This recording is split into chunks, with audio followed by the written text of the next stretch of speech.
more than 91,000 classified military records relating to the war in Afghanistan. Julian Assange talks to reporters about the release of the documents spanning 6 years. He also discusses unreported incidents of Afghan civilian killings and covert operations against the Taliban contained in the reports. The Guardian from this morning, 14 pages about this topic. Also concurrently in the Spiegel, 17 pages. The New York Times, I'm not sure how many, International Herald Tribune, and I believe the Telegraph also has it on the front page, and I haven't checked into the others. What do you say when people like the White House accuse you of compromising the security of troops in Afghanistan by virtue of this massive leak? Yeah. We're familiar with groups whose abuse we expose, attempting to criticize the messenger, to distract from the power of the message. And we don't see any difference in the White House's response to this case to the other groups that we have exposed. We have tried hard to make sure that this material does not put innocents at harm. All the material is over 7 months old, so is of no current operational consequence, even though it may be of very significant investigative consequence. I'm curious as to whether you feel at risk at all or under threat, either here in the UK or elsewhere, as a result of this or Yeah. From time to time we have threat warnings from our sources and people in a position to know in government and some national security reporters. We take those seriously. In the West, we haven't felt a threat to our personal safety. In Kenya and other parts of the developing world, unfortunately, that has not always been true. We do have surveillance events from time to time, and there have been more in the past few months. We understand from the work of a national security reporter in Australia that the Australian government was asked by the United States to engage in certain forms of surveillance of my person and other WikiLeaks people in Australia. That source says most of those requests were rejected by the Australian government. What do you think this does to the stated aim of the UK, the US and other NATO allies that they want to leave the country? Do you think it helps or hinders the eventual drawdown of British troops in American? I think it's too early to say yet. It's clear that it will shape an understanding of what the past 6 years of war has been like, and that the course of the war needs to change. The manner in which it needs to change is not yet clear. There have been a number of issues that have obviously come up through these leaks, but what do you think has been the most damning revelation? I'm often asked this question. What is the most single damning revelation? What is the thing that is easily capturable? The single event, the single personality, the single mass killing. But that is not the real story of this material. The real story of this material is that it's war. It's one damn thing after another. It is the continuous small events, the continuous deaths of children, insurgents, allied forces, the maimed people. Search for the word amputation in this material, or amputee, and there are dozens and dozens of references.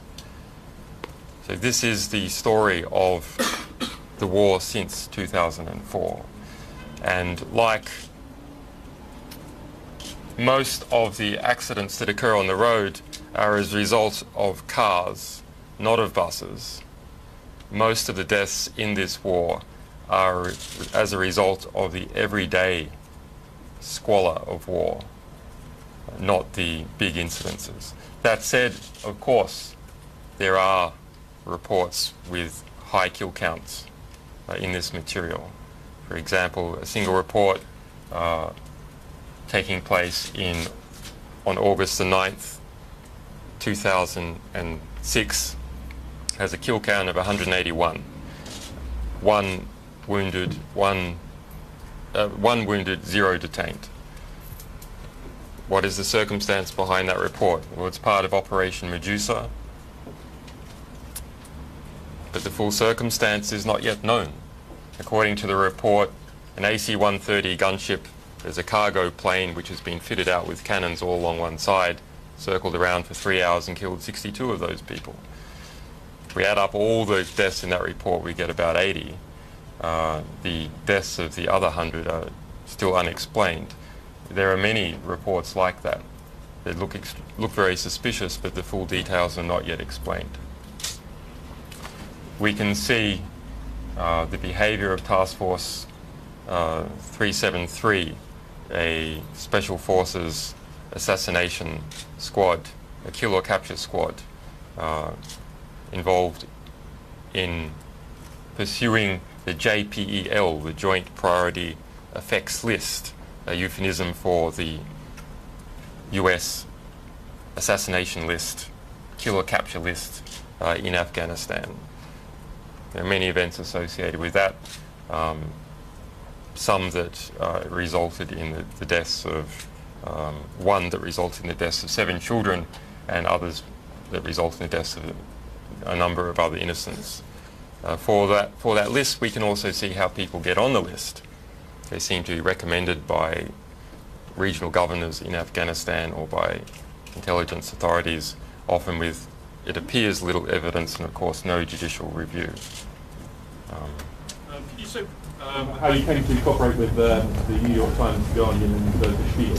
Yeah, so I mean, that's quite an interesting journalistic story that we managed to pull together these 4 groups: Sunshine Press, WikiLeaks, The Spiegel, New York Times, and The Guardian, to share investigative resources. We shared research stemming out of this material, not final stories, but research and computational techniques to deal with this material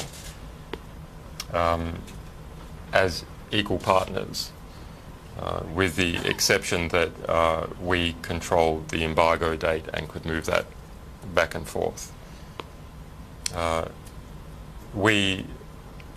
I spoke to Nick Davies of The Guardian, who was instrumental in starting to broker that arrangement, and then we did it at an editor-editor basis between the Alan Rusbriger and the editor of Der Spiegel and the editor of the New York Times. I'll ask you a very quick question. The MOD this morning are saying that even they aren't able to verify much of these documents. I'm sure the US would probably say the same about other documents too at this stage. How can you be sure that what's placed up on the internet is accurate? And if some of it is not, doesn't that eat into your legitimacy, WikiLeaks, because it's wrong information and therefore it's up there? If some of that information was inaccurate, that would eat into our legitimacy, quite correct. However, we have never released misdescribed material, and I don't expect this case to be any exception. Some people are suggesting that lots of the intelligence, or some of the intelligence, it's difficult to quantify, came from low level, came from people who are biased against different groups. Absolutely. And so how can you rely on that? How can you allow people to read information and placed up there as if it were truths, as far as you're concerned? When we publish material, what we say is the document as we describe it is true.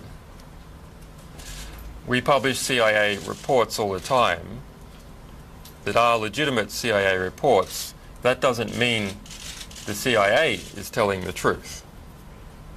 Similarly, with this material, there is reporting from military units of various kinds in Afghanistan, reporting from US embassies across the world about matters relevant to Afghanistan, reporting from informers in Pakistan and Afghanistan. Those are legitimate reports. It doesn't mean that the contents are true. So people should exercise caution. People should exercise caution, and I'll give you some examples of the ways in which they should exercise caution. And we, in fact, do this. If you go to wardiary.wikileaks.org, you will see how to read the material report. You will find that US military units, when self-reporting, of course, often speak in exculpatory language, redefine civilian casualties as insurgent casualties, downplay the number of casualties. And we know this by comparing these reports to the public record for where there has been comprehensive investigations. So as an example, Kunduz, Gorani. For the Kunduz report, we see that the initial report from the field was 56 insurgents killed, no civilians killed, but we know from later reportage investigation, in fact, most of the people killed were civilians, and there was some 100 and something. But when military units report on other military units, they are more likely to be frank. On other US military units, when they report on other allied units that are not from the US military, for example on the Poles or on the Brits, they are even more likely to tell the truth. And of course, when they are reporting on the Taliban, then all the evil comes out. Similarly, when we look at reporting from informers, we can see sometimes completely outlandish claims. They just don't hold water. It will sometimes say that that reporting is a result of the source being paid. It will sometimes, there is a rating system that Marines intelligence will give these sources how reliable they think they are. So that is the opinion of Marines intelligence as to Marines G2 intelligence, how reliable the source is and how much you should take away from it. But just like dealing with any source, you should exercise some common sense. That doesn't mean you should close your eyes. Julian, what have you learned about the Germans? Sorry. Still Lee from ITV News. One of the statements the White House made immediately with regard to the Pakistani links, the guidance was, the opening sentence says, "I don't think anyone who follows this issue will find it surprising." And I suppose that's what I found about this whole thing, that the detail is stunning in the 91,000 documents or something. And yet, in the end, there is so much that one doesn't find entirely surprising. I wonder if you've concluded that at the end of all this. And following on from my colleague about reliability, do you find it in any way suspicious that the documents that you've got here are all labelled secret but not top secret? They're all fairly low-level field reports. They come from junior officers. The only guy in jail is a private first class. I mean, have you any feeling that perhaps you have reason to doubt the reliability of these documents? We have no reason to doubt the reliability of these documents. We should say what they don't include. They don't include top secret reports. They don't include most reports from US Special Forces. They don't include reports by the CIA. They don't include reports by other coalition partners. However, they do include the majority of regular US Army activity. And where regular US Army overlaps in the activities of other forces in Afghanistan, it includes reports about their activities. So when Task Force 373, the Special Forces Assassination Squad, is involved in a raid, it will often partner with regular US Army forces, and so there are descriptions about its activities. Similarly, when the CIA is engaged in a raid, or a US Army bomb squad needs to be called in, or something like this, you'll see OGA, other government agency, a sort of cover, typically for the CIA, sometimes for the DIA, Defense Intelligence Agency. And you can see some information about the behavior of the CIA through this overlap with regular US Army activity. And the aspect of being surprised by the revelations? Should any of us be surprised after I'll go on to the next question. In what circumstances wouldn't you publish information, or are there any? We have a harm minimization process. Our goal is just reform. Our method is transparency, but we do not put the method before the goal. We have a serious endeavor. We do things in policy. We do not do things in an ad hoc way. So far, our harm minimization procedures have always worked. To our knowledge, no one has ever been physically harmed by the material we have released, even though we have caused the change of governments and many other serious reforms. Just a quick follow-up. Would you sorry.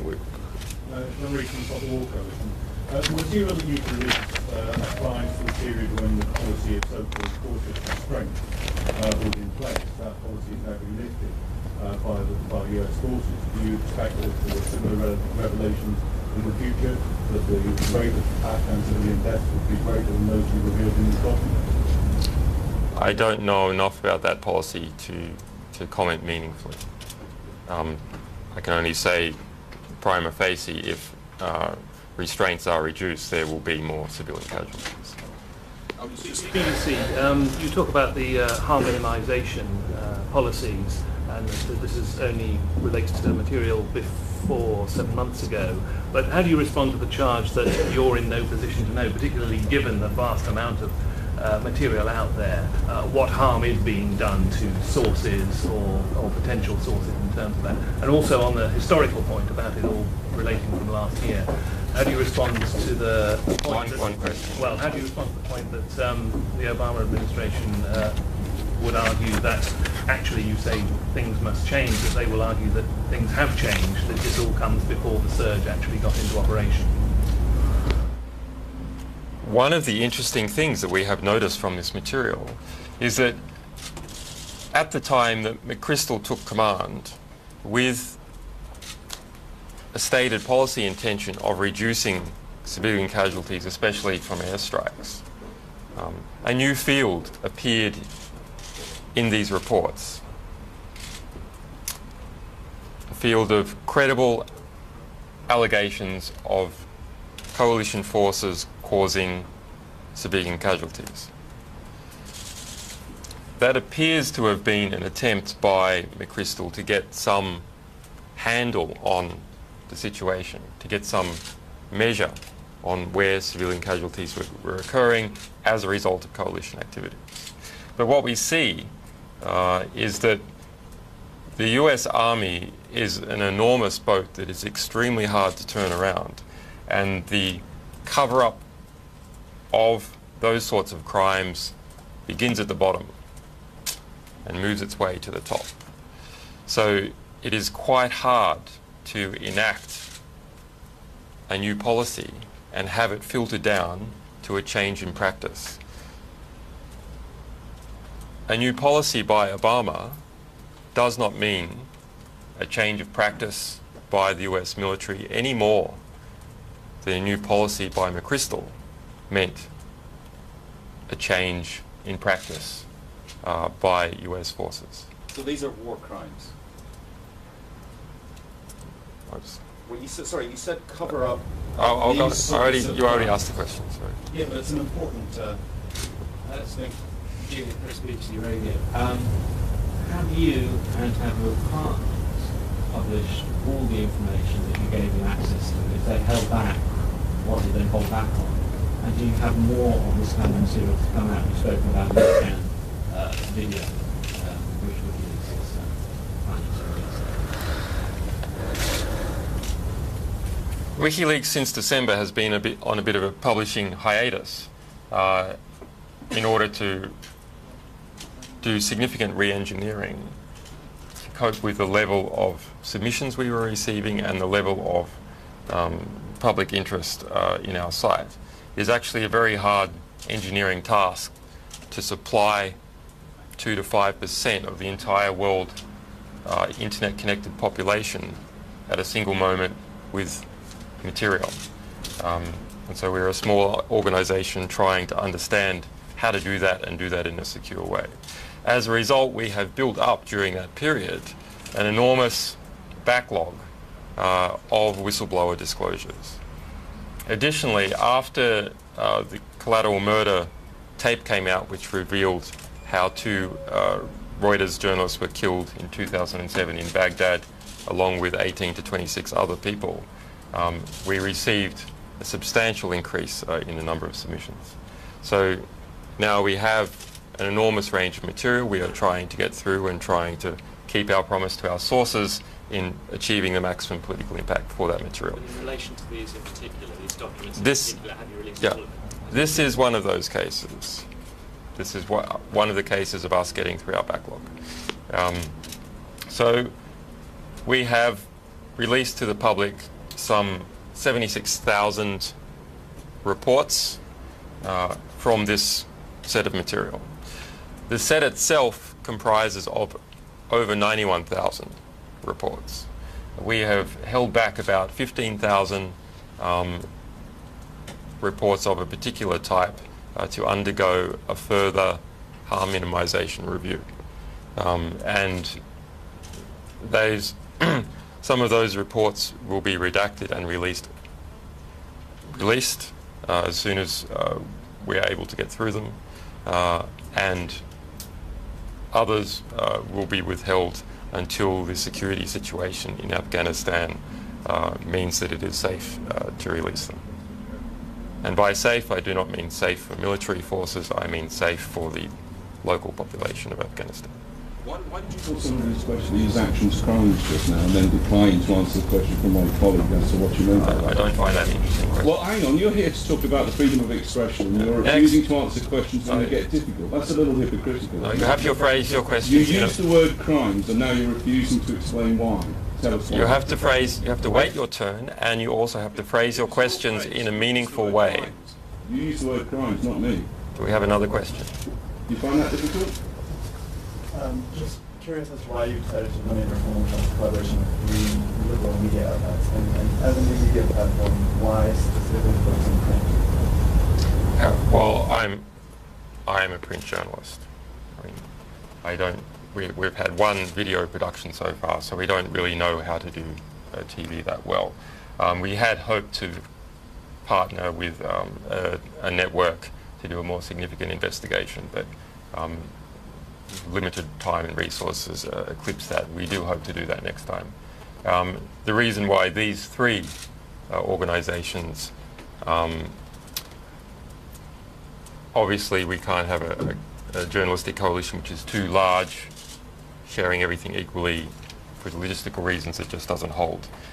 So when we're talking 3 or 4 that we can actually get together into a room and agree on all the conditions, those simply are, with possibly the exception of some French publications, the best 3 research publications in print: New York Times, The Spiegel, and The Guardian. One of them is a German one. I just wonder, you mentioned the Kunduz report earlier on as well. How do you see the role of the Germans there? What do you think will be the reaction of The investigation of the Kunduz event in 2005, which killed over 100 people and approximately 60 to 80 civilians, by the German press is an interesting case study, because the German press investigated this with incredible thoroughness that is not seen for any other single event in Afghanistan or Iraq. and it's really, I suppose, a credit to the German press to see that level of investigation. But it also speaks to some kind of market demand or cultural desire in Germany to see those sort of crimes thoroughly investigated where German forces play a part. There are a number of reports that do concern German forces and the regions where German forces are stationed, including Task Force 373, which is stationed or has been stationed near a German-controlled region. Der Spiegel has more on that issue. I will let them speak for me. They know more about the details. Did you experience any approaches or attempts to block publication from the US government, and how were they aware of how much It was just referring generally to these actions as crimes. It's just too good. Obviously, we expression on his terms. are not in a position to say As soon as it gets difficult, you won't answer questions. It's like the MOD. what the United States government as a whole is aware of or not. It would be impossible. But the New York, the media groups, including us, agreed that the New York Times would approach the White House for comment and the Pentagon for comment, and that comment would then come back and be shared amongst the others. That approach took place in the middle of last week. So they knew it at least since that point. We haven't had any direct attempts to censor us.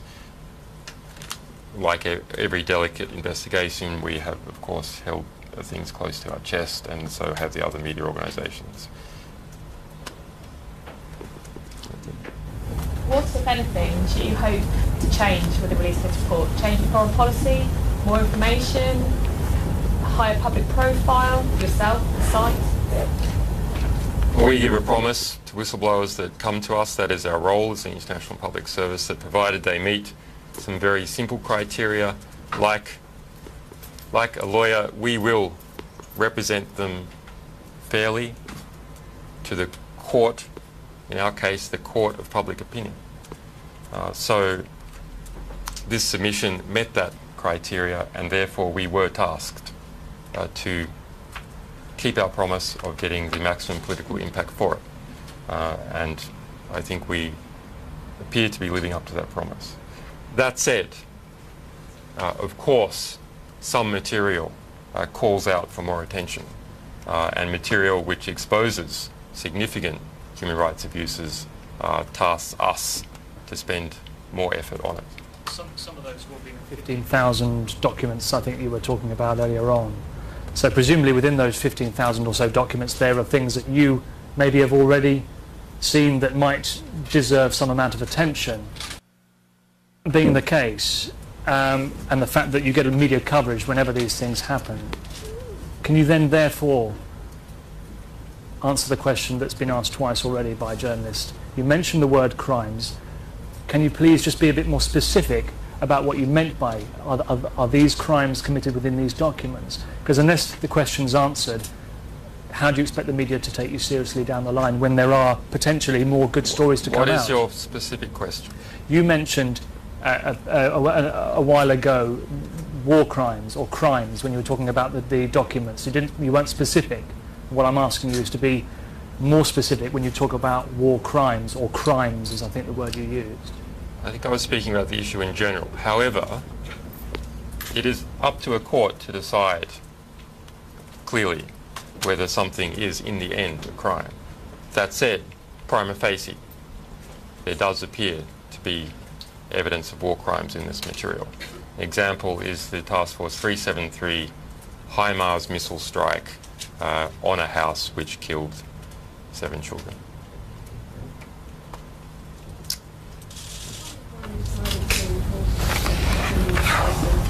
Yeah, third time lucky.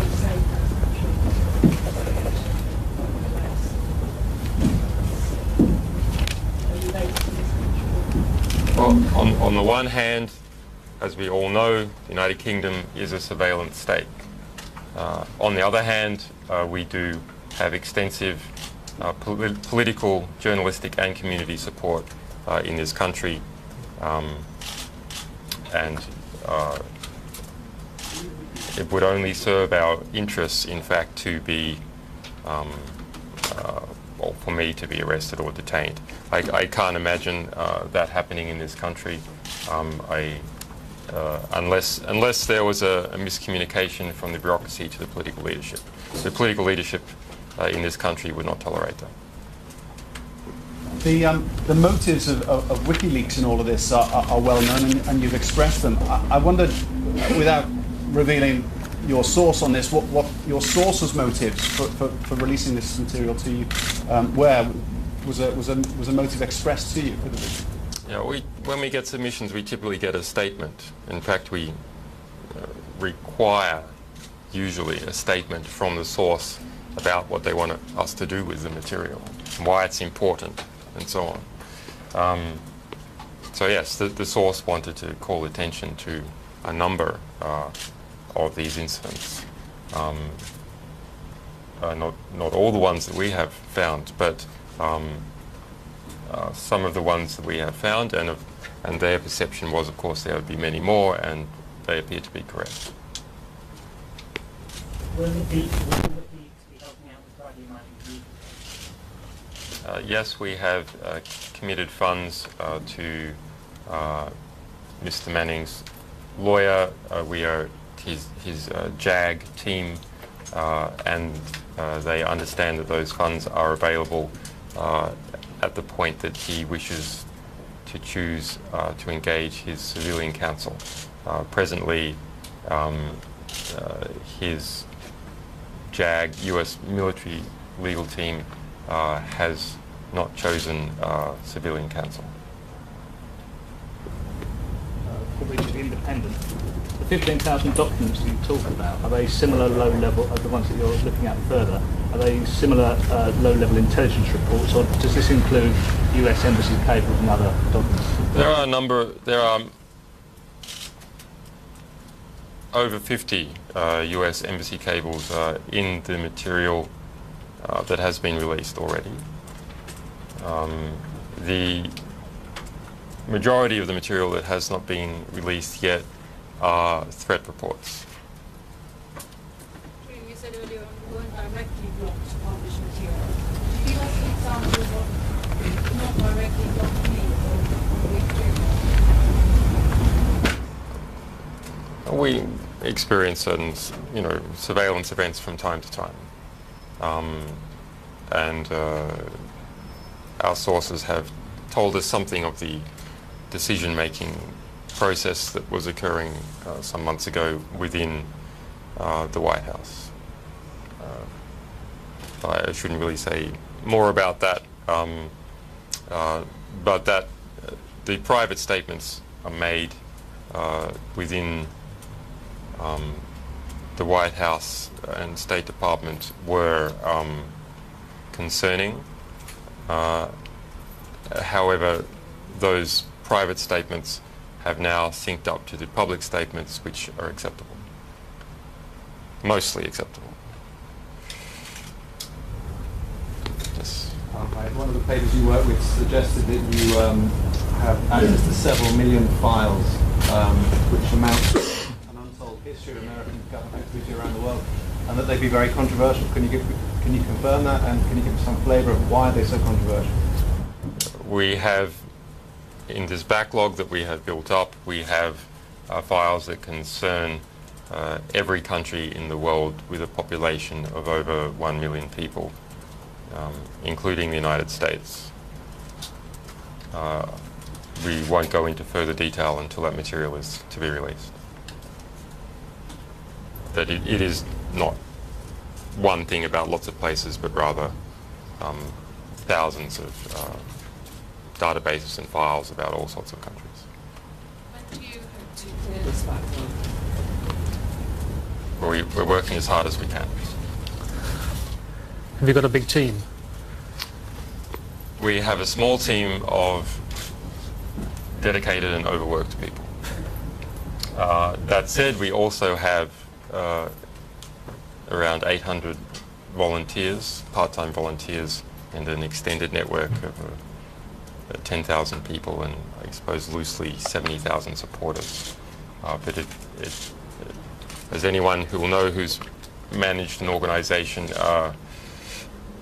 going from a small organisation to a large organisation is very difficult, let alone in this adversarial security environment that we have to work in.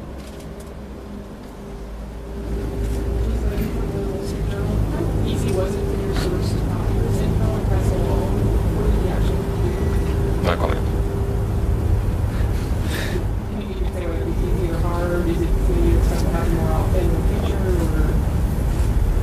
Are you getting a sense that now that this is, appears to be quite sort of big and it's getting a lot of coverage, that more people are going to follow suit and come forward with information? Are you already getting a sense that people are approaching you with stuff? That is our experience, that courage is contagious, that when there is a significant source disclosure that is resulting in a media impact and appears that it's going to result in some kind of political reform down the track, sources are encouraged by the opportunities that they see before them and step forward.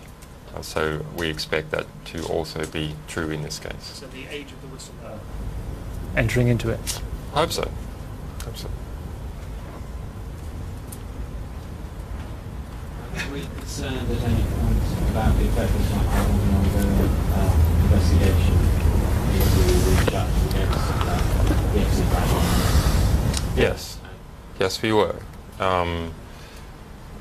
Mr. Manning there is no allegation, as far as we can determine, that this material is connected to Bradley Manning, either in the sort of chat logs and evidence that has been provided, or as a result of the charges that the US military have applied to him.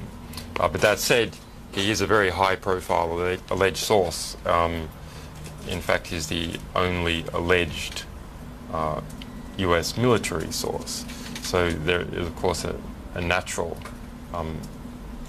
media tendency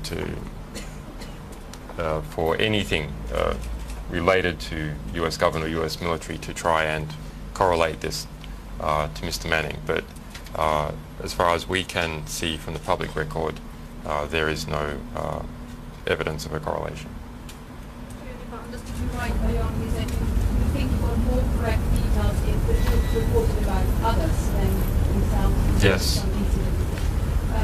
Did you come across any differences from the German side, the way they reported? There are no reports in here directly from German forces. There are some reports by US forces saying what German forces have told them, and there are reports by US forces on their interactions or encounters with German forces and others. But there are no direct reports in this material from any other group than the United States Army and Marines. Sometimes there are reports that are given to regular Army and Marines and that are then incorporated into this material, for example, US Embassy cables. Could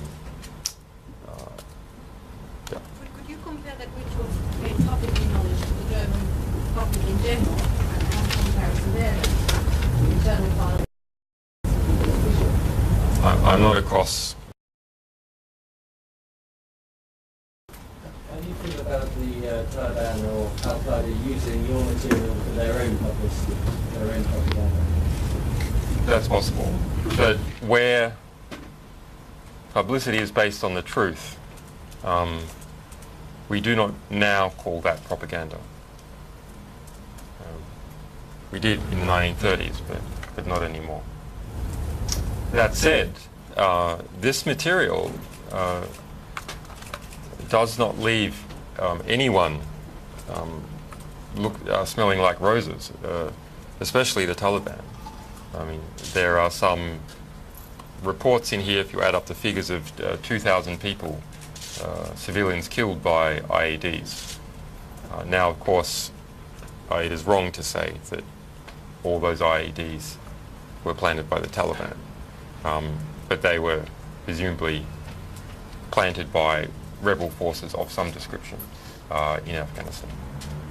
What do you think in the end the disclosure of these documents really signifies? I mean, I think you've said that this is the most comprehensive history of a war in terms of the raw detail ever to have been printed. But what do you think that signifies? What does it mean in the end? What will change? What might change? What should change? So, this is the equivalent of opening the Stasi archives. No one particular Stasi file has a tremendous impact to change a whole nation, to change the whole nation of Germany. But across all the Stasi files, many individuals are represented, and many people in German society could see their connection to the behaviour of the Stasi. And that's something that came out over time. So I expect that to be the case also in this material. It is a history. It is an enormous compendium of material that will affect many different people in different ways. We, as a journalistic group, the 4 media groups who worked on this, have really only just scratched the surface. I think between us we've probably read about 1,000 or 2,000 of these reports properly. So it's going to take the rest of the world press and academics to look at the statistics that come out of this, and the soldiers and returned soldiers from Afghanistan, from coalition forces. It will take the Taliban to look at this. The refugees from Afghanistan, the locals still living there, to all look at this and say, I understand that event, I was there. This is just a tiny summary. Let me tell you what really went on. That was my father who was killed. That was my buddy who was killed. That was my commanding officer who gave me an order that I was extremely uncomfortable with. We saw things like that coming out when we released the collateral murder video. We saw two US soldiers involved in that event come forward and give many additional details. We saw the sons and brothers of the journalists who were killed in that event come forward and give details. We saw the wife of the driver who was killed in the van come forward and give additional details. So that's what I expect to happen with this material. And to some degree, it is of such scope that it eclipses the economic ability of the press to go through it. It's going to require not just the press, but all interested parties to understand this material. And that is why we have endeavoured to put it into a format that is easy for people to go through and comprehend. Sorry, could I just follow up? Just to understand you correctly, did you say that you have only gone through in detail 2,000 of these, whatever it is, 75,000, 91,000 documents? Well, how do you square that then with your argument that this is a responsible publication and that you've done all the harm minimisation that you said you had? The documents are in many different categories. They are tagged with different categories. So we can see that some categories do not have the type of material that would, as an example, identify innocent informers. You're looking towards the future of WikiLeaks. What's your greatest fear?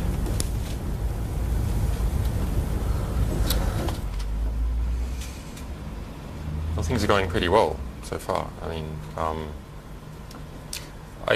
I suppose our greatest fear is that we will be too successful too fast, and we won't be able to do justice to the material we're getting in fast enough. That's our greatest problem at the moment. Do you accept that secrecy is an important and necessary part of government? Secrecy is sometimes perfectly legitimate. For example, your medical records with your doctor are probably, in all likelihood, perfectly entitled to confidentiality. But not always. There'll be some cases but that is not true. So you make a choice then? You at WikiLeaks you make a choice. This is a matter about whether the coercive power of the state should be used to stop people sharing information who have no direct connection to the source of the information.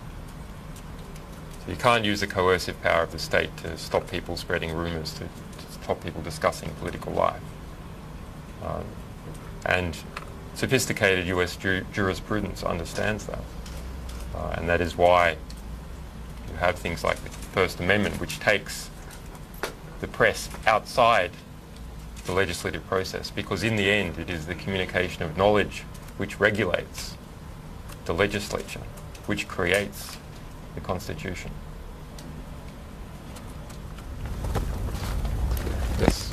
Do you expect to be a main recipient of this sort of material in the future, or do you always see unrivaled whistleblowers popping up that need to be watched and taken seriously? Unfortunately, we do not see any rival whistleblower sites. We did have a grant application into the Knight Foundation to try and give our technology to every news organisation in the world.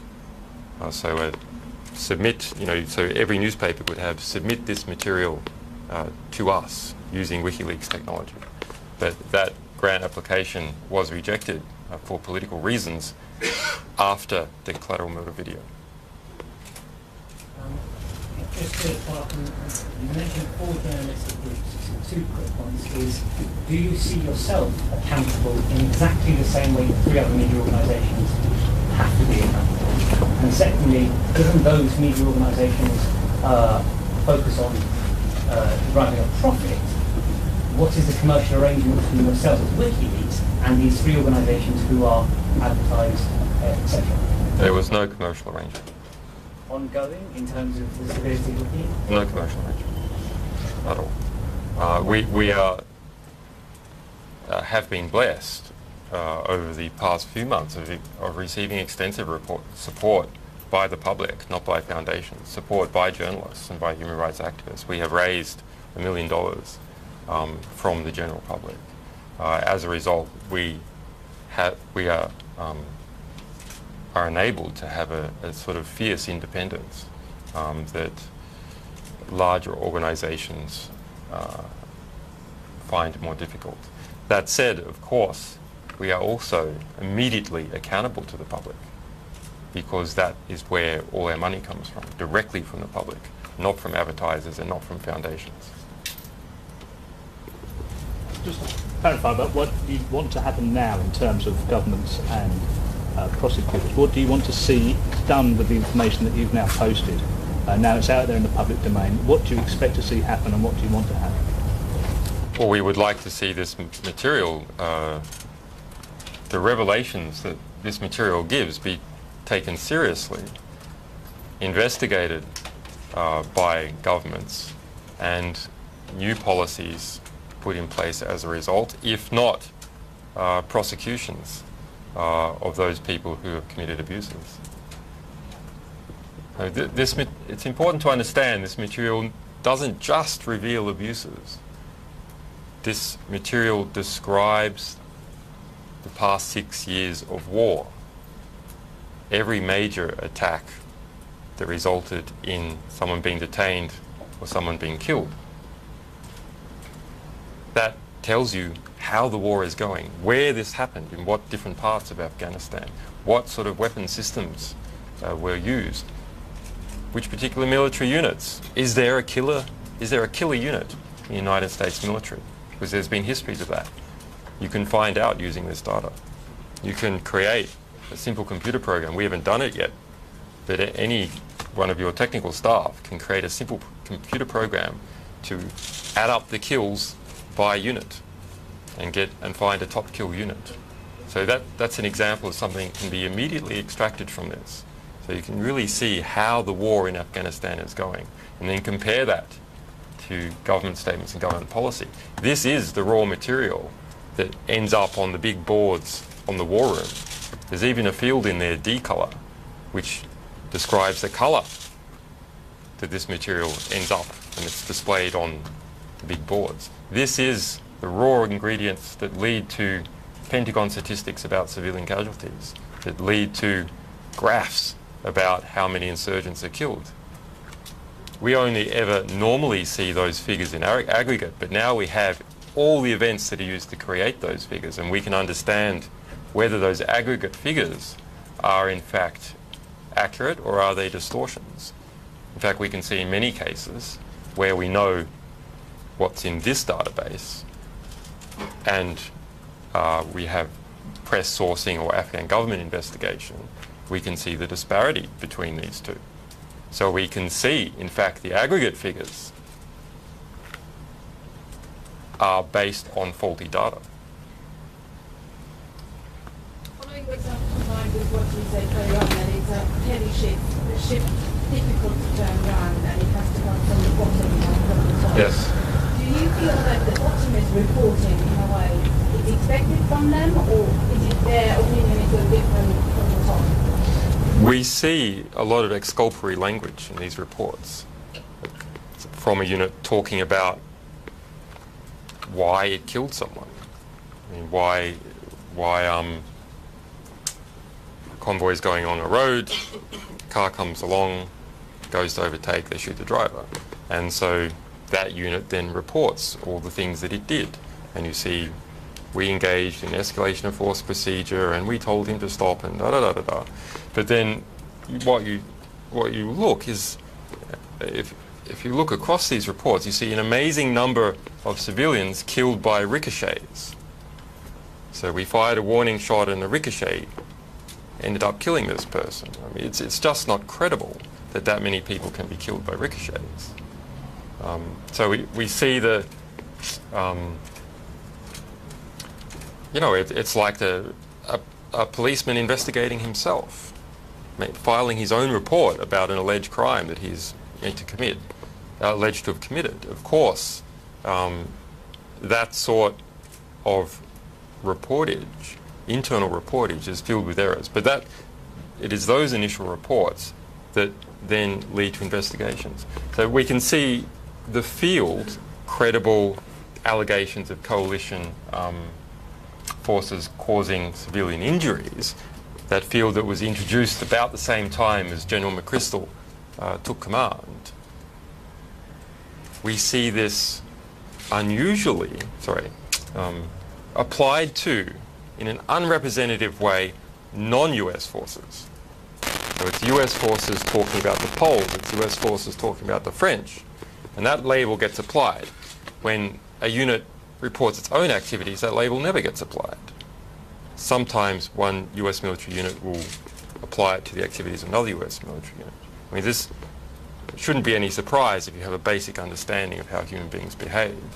But it does show that it is a hard ship to manage because the raw ingredients you need to manage it, the internal reporting, is not accurate. So what are you going to do? So the top is relying on the information that might be stored anyway. That's right. So there's distortions going up to the top, and then the top tries to push things down. We want you to report all the civilian kills. But of course, what incentive is there for a unit to report its own bad behaviour? Do you think I was struck earlier on that that's what you said, you couldn't draw a central lesson from this huge amount of material. Even the small amount that I've read seems to tally with what you find when you're in Afghanistan, which is the primary catastrophic problem for the West is an utter lack of understanding of the Afghan people, where they are, who they are, what their motives are, what they're doing. A lot of what you've got here flows therefrom, was it civilian casualties, for instance? Okay. Isn't that the central... Well, I agree, but what's your question? Do you draw the same central lesson?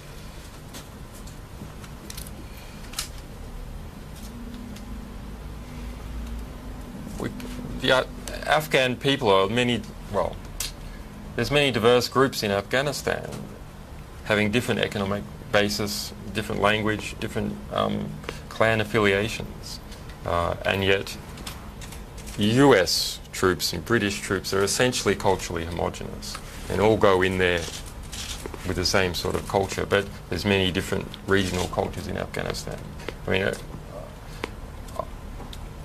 I feel that I would be drawing myself too much to agree with you, although I can see glimmers of that problem coming out of the material. But the one thing is very clear to me. I mean, it is one damn thing after another. It is war. But we don't normally see war. Through this material, we do see what war is like, at the everyday level, as well as the big events, the whole lot. You know, when we released this Iraq video, Gates, Secretary of Defense Gates, said that it was looking at war through a straw. And we only gave a 40-minute video, and somehow that this lacked context, although we did give news reports about what happened on the day. But this, if you like, is the beginning, the end, and the middle. This is the whole context, with some exceptions, of the Afghan war. And if anything can give us some kind of intellectual understanding, surely this is it. Whether it engages people emotionally is another matter. I mean, to some degree, that is the task of good journalism, is to turn this raw material, who, when, where, how many, into something that emotionally engages people who can apply levers on decision making. Are you concerned though, I mean, accepting the argument which I think is well made, and I think most of us here would respect that, but are you concerned that in the process of releasing this information that actually you're going to do more harm than good, at least in some areas? We're talking about civilian casualties. What about the relationship between Pakistan and Afghanistan? It's very volatile. A lot of the information about ISI involvement comes from NDS and apparently, you know, biased or potentially biased. Yes. You're releasing this onto the internet in a way that could in fact inflame at least an aspect. We talk about the Taliban, but there is another dimension, several other dimensions to the conflict. And are you concerned that this is, or have you thought about that? You know, this is going to make that situation worse? There is no perfect information. But in the end, the truth is all we have, right? But you have a moral ethical responsibility, I mean, we all do, to put information in a way that people can understand it and process it responsibly. I mean, there is... Well, I think we have done that. I think we have done that extremely well. I mean, we have 14 pages in The Guardian just here. That's not a bad outcome, right, journalistically. I mean, what more could you do? What about the security of the troops in Afghanistan when you publish this material? The material is all 7 months old. There doesn't seem to be any... there's nothing about troop movements, no tactical considerations in this material. So why, of course, I am not... I would always think about that issue before dismissing it out of hand. We have looked at it and there doesn't seem to be anything significant.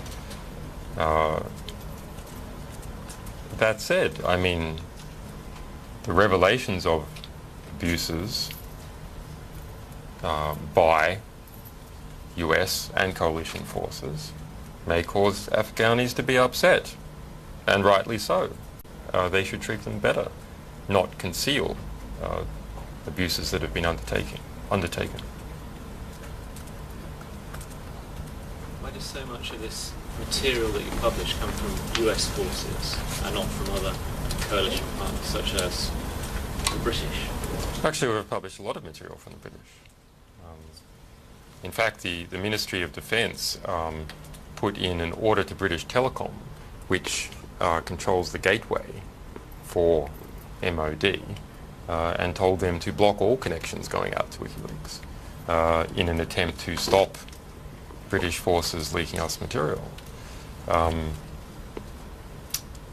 Or at least a stated attempt. Of course, what happened in practice is someone who was responsible for counterintelligence got some command from a more senior person saying, look at that thing on WikiLeaks, shouldn't you do something? And so they wrote a letter to British Telecom instructing British Telecom to make sure that normal connections from inside the MOD couldn't look at our web pages.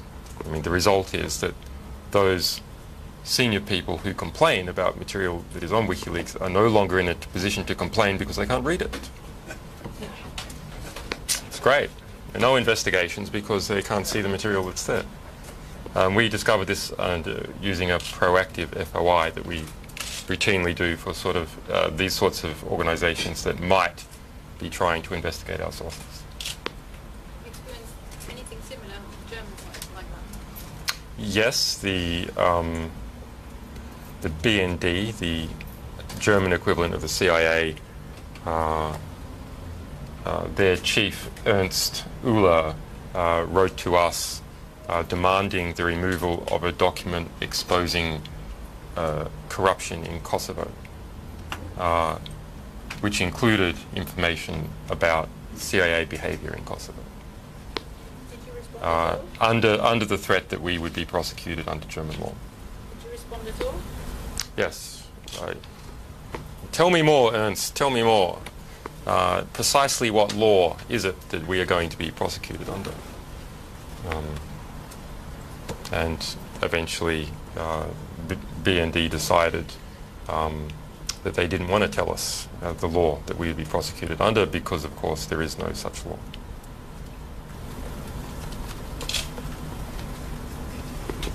The line from Islamabad and Washington at the time was the leaks that came out relevant to since they were 7 months old. Please speak up a little. The line from Islamabad and Washington at the time was they were saying, one of the things they said was that because it was 7 months old, it wasn't a reflection on how they did operations now. Okay. Do you have any evidence or anything that we've received to suggest that that may be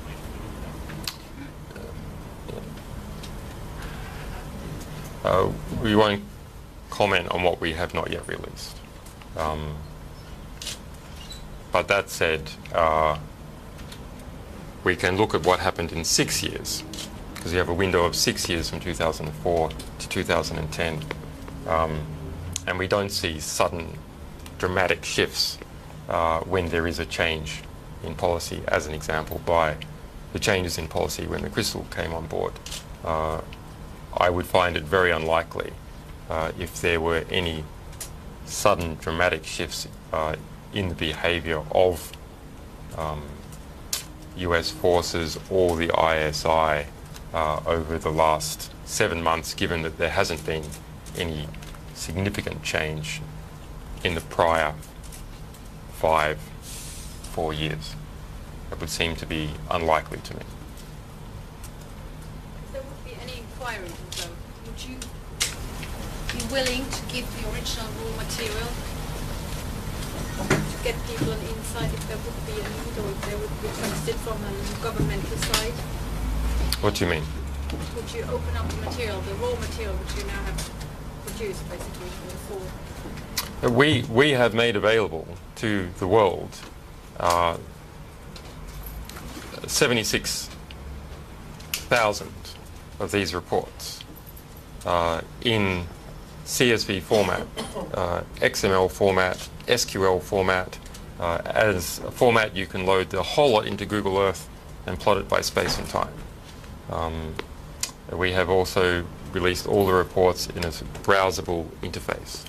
That if we actually get this VGA cable working, I'll be able to show you.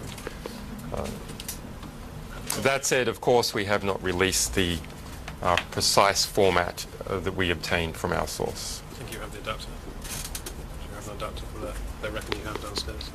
They reckon I have, do they? They reckon in your briefcase you've got an adapter. If not, I can go and get one. Not to my knowledge.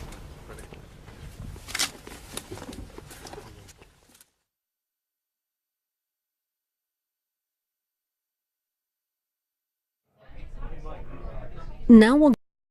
What do you think has been the most damning revelation?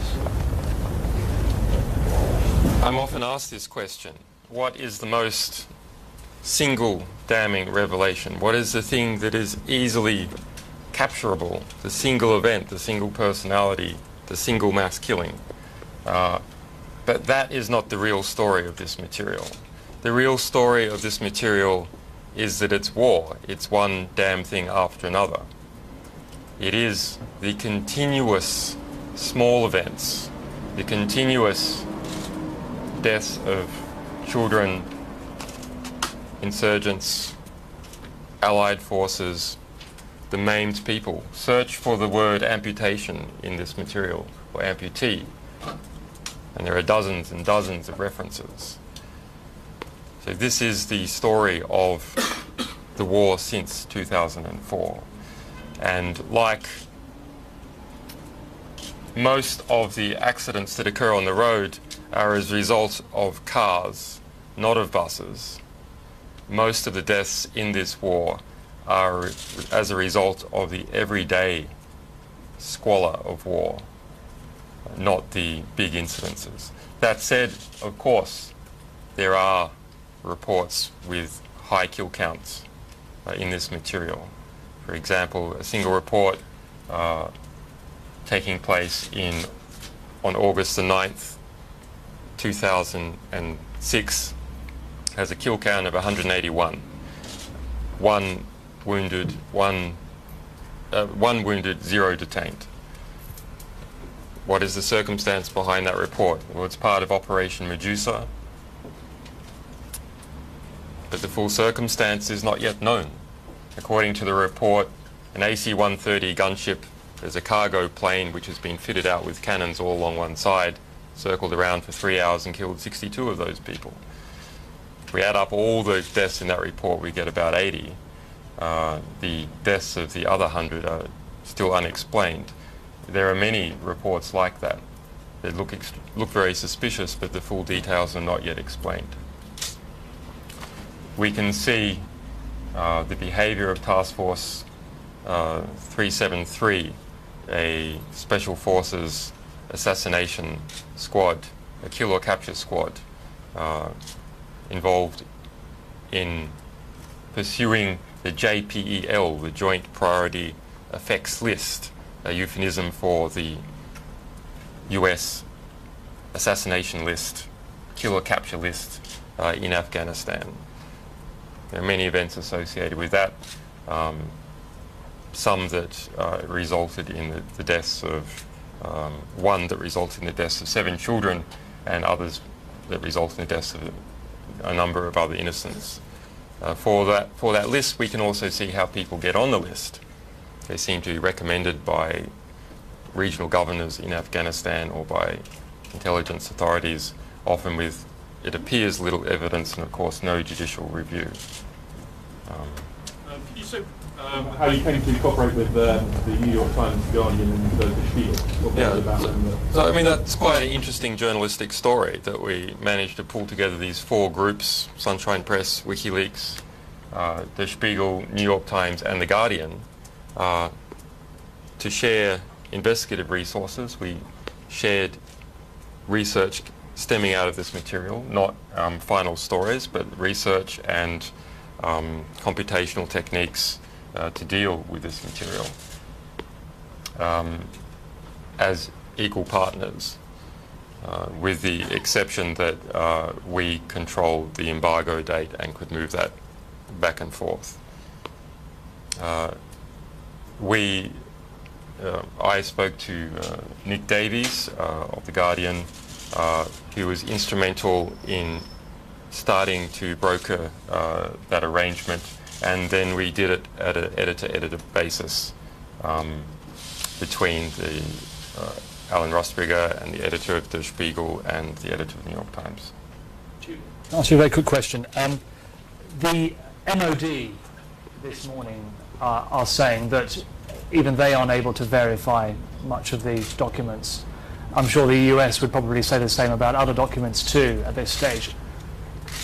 How can you be sure that what's placed up on the internet is accurate? And if some of it is not, doesn't that eat into your legitimacy, WikiLeaks, because it's wrong information and therefore it's up there?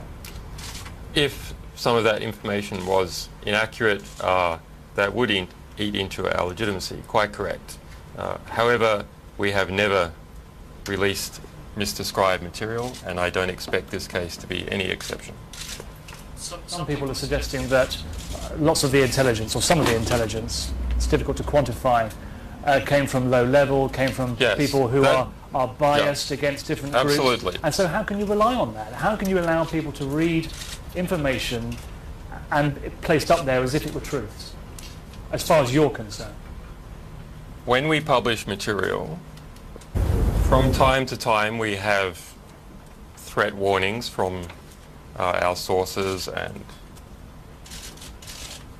people in a position to know in government and some national security reporters. We take those seriously. In the West, we haven't felt a threat to our personal safety. In Kenya and other parts of the developing world, unfortunately, that has not always been true. We do have surveillance events from time to time, and there have been more in the past few months. We understand from the work of a national security reporter in Australia that the Australian government was asked by the United States to engage in certain forms of surveillance of my person and other WikiLeaks people in Australia. That source says most of those requests were rejected by the Australian government. What do you think this does to the stated aim of the UK, US and other NATO allies that they want to leave the country? Do you think it helps or hinders the eventual drawdown of British troops in American? I think it's too early to say yet. It's clear that it will shape an understanding of what the past 6 years of war has been like, and that the course of the war needs to change. The manner in which it needs to change is not yet clear. There are a number of issues that obviously not through these links, but more than 91,000 classified military records relating to the war in Afghanistan. Julian Assange talks to reporters about the release of the documents spanning 6 years.